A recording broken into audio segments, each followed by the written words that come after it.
America को घेरने के लिए चीन ने रणनीति बदली है। अमेरिका के पड़ोसी देशों में बड़ा निवेश कर रहा है चीन। लैटिन अमेरिकी देशों को कर्ज के बोझ तले दबा रहा है चीन। ब्राजील, अर्जेंटीना, कोलंबिया, क्यूबा, इन सबको कर्ज दे रहा है। बोलीविया, इक्वाडोर, बहामास, जमैका, सबके साथ चीन समझौता कर रहा है और पैसे के गली के जरिए इन पड़ोसी मुल्कों के अंदर घुस रहा है। प्रसून जी, ये सवाल वही है कि कर्जा दे दो और अपनी गिरफ्त में ले लो। अमेरिका के पड़ोसी देशों पर नजर। जी बिल्कुल, चीन जो ये कर रहा है और खासकर उन मुल्कों को ये कर्जा देता है जिसको बाकी कोई ऑप्शन नहीं है। पर अब ये आसान नहीं रहेगा। तकरीबन 5 देशों के जो वेस्टर्न वर्ल्ड के जो थिंक टैंक्स है, उन्होंने चीन के जितने भी इन्वेस्टमेंट कॉन्ट्रैक्ट्स है, जितने उनको एक्सेस हो पाए, उनको उन्होंने रीड करा है और जो पॉलिसीज या जो हिडन क्लॉजेस होते हैं उसको वो उजागर करना चाह रहा है। और क्वाड में एक ये भी रखा गया है कि जितने भी फाइनेंशियल ट्रांजैक्शन हो, चाहे यहाँ पे या साउथ एशिया या कहीं पे भी, उसमें एक ट्रांसपेरेंसी रहे कि भाई ये किस एवज पे ये पैसा दिया जा रहा है। तो जो भी मजबूरी रहेगी उस देश के लीडरशिप की, अगर वो चाइना से लेता है और मल्टीलैटरल फोरम पे वो कॉन्ट्रैक्ट को लेजिटिमाइज करना चाह रहा है, तो वो उन्हीं के हक में रहेगा। तो अब मुझे लगता है कि ये बाकी देश थोड़े चेता गए हैं कि चीन का असली एजेंडा क्या होता है, और जो वो पैसा देता भी है वो उसका फोकस ये रहता है कि इस पैसे के दम पर जो भी प्रोजेक्ट मिले वो चाइनीज कंपनीज को मिले। उसका ये एजेंडा नहीं रहता है कि आपका ग्रोथ या डेवलपमेंट करना है।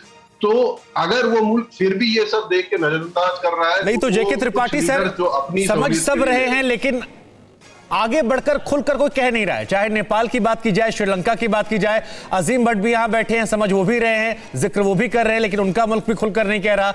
तो क्या ये पैसों का दबदबा जो है इसे दुनिया समझ रही है लेकिन खुलकर विरोध नहीं कर पा रही है? और यही वजह है कि कोरोना को लेकर भी चीन पर उस तरह से एक्शन नहीं लिया जिस तरह से लेना चाहिए था, या जो उसकी विस्तारवादी नीति उसको लेकर भी भले सब समझ रहे हो।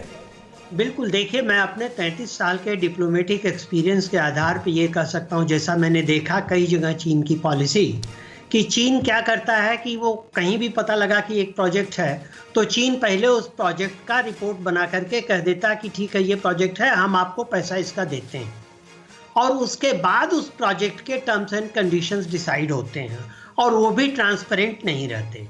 अब गरीब देशों की प्रॉब्लम ये है कि जैसे अफ्रीका के तमाम देश हैं, जैसे आप कह दीजिए कि ज़ायर जो ये क्या कहते हैं, जो पहले ज़ायर था, वहाँ एक प्रोविंस में करीब 90% जो माइनिंग कॉन्ट्रैक्ट है वो चाइनीज ने ले लिए।